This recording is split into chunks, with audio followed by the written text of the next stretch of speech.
About halfway between West Egg and New York, the motor road hastily joins the railroad and runs beside it for a quarter of a mile, so as to shrink away from a certain desolate area of land. This is a valley of ashes, a fantastic farm where ashes grow like wheat into ridges and hills, and grotesque garden where ashes take the form of houses and chimneys, and rising smoke, and finally, with the transcendent efforts of men who move dimly and already crumbling through the powdery air.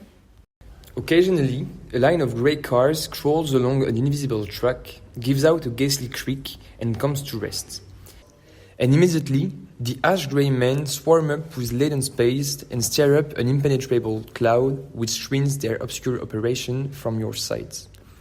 But above the grey land and the spasm of bleak dust which drift endlessly over it, you perceive, after a moment, the eyes of Dr. T.G. Eckelberg. The eyes of Dr. T.G. Eckelberg are blue and gigantic. Their retinas are 1 yard high. They look out of no face, but, instead, from a pair of enormous yellow spectacles which pass over an non-existent nose. Evidently some wide-wag of an oculist set them there to fasten his practice in the Bar of Queens, and then sank down himself into eternal blindness, or forgot them, and moved away. But his eyes, dimmed a little by many paintless days under sun and rain, brood on over the solemn dumping ground. This extract is part of the second chapter and is quite particular as it is a very descriptive text on the Valley of Ashes between New York and West Egg, a realistic but fictional place that marks the intersection of the city with the suburbs, and then between reality and fiction. What is quite surprising is that the desolate area is also home to a decaying billboard on which there is an ad for Dr. T.G. Eckelberg, an oculist. The main issue lies in the eyewash dimension of the text, which means that the visual world that we are invited to see isn't the one that we are supposed to see. The excerpt immerses the reader in a description that stretches from West Egg to New York through a desolate area. This valley of ashes is a pallid, fluctuating, and elusive environment that irreparably alienates and isolates the individual. This landscape results from the dumping of industrial ashes and testifies to the dark side of industrialization. It seems like a black hole in which ashes and dust erase all traces of life.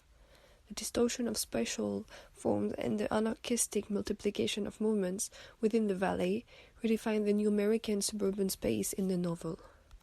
The disquieting and dark description of the land mixes reality and imagination. The reader travels from a non-landscape to an allegorical and transfigured territory. The reader is immersed in a space that mobilizes all his senses because the deliberate distortion of space gives the whole a fantastic and nightmarish dimension.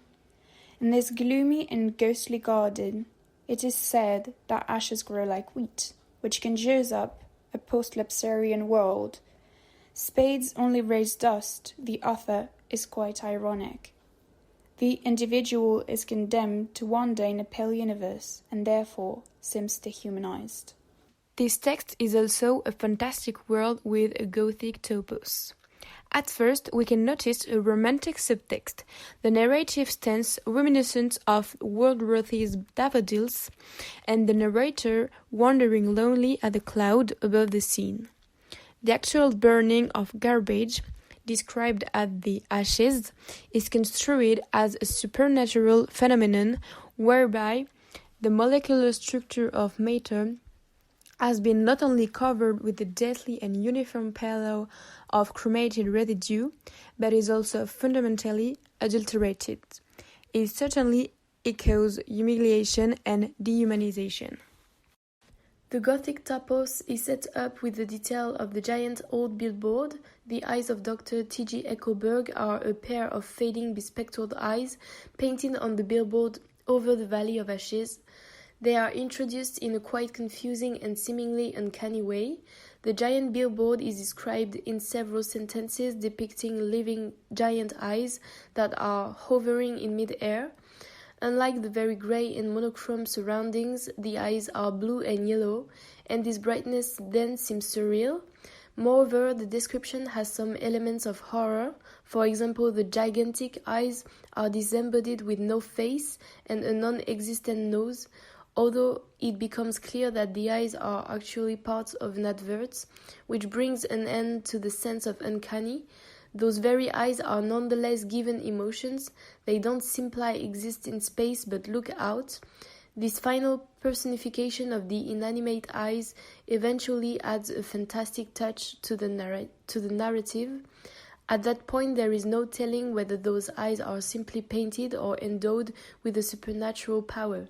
Finally, Dr. Eckelberg's faded eyes are looming over the impoverished Valley of Ashes. First, on the solemn dumping ground, which is an industrial hellscape, a dusty, dismal land of lost dreams and forgotten people. Then, on these eyes that bear witness to the valley's abjection, they are observing the seeming dissolution of American values. Afterwards, there is an uncanny apparition. The faded advert for Dr. T.G. Eckelberg's practice morphs into a gigantic stare, but also into the figure of some absentee landlord. The biblical intertext is therefore underlying. The landlords have foreign territories but never actually go there and only keep the benefits. So in the text, there is no divine presence because the landlords are missing. Yet the eyes of the billboard still give a divine stare on the ashes. This trip to the other side of the Golden Cone evokes a Dickensian report on the anatomy of modern life in an industrial suburb, as well as a time warp which turned the roaring 20s into a world of shadows. It represents the moral and social decay that result from the uninhibited pursuit of wealth. The Valley of Ashes also symbolizes the plight of the poor people who live among the dirty ashes and lose their vitality as a result. In the middle of a strange grey landscape hovers a giant billboard of eyes without a face, a creepy image.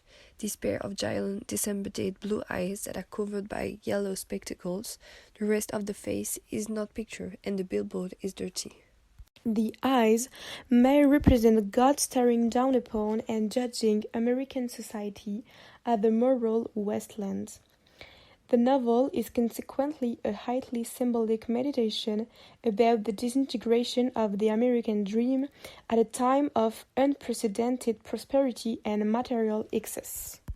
To conclude, the eyewash dimension of the text is linked to the description of a desolate area, which turns into a journey to the other side and allows to see it as a fantastic world with a Gothic topos, and reveals a Dickensian report on the enemy of modern life.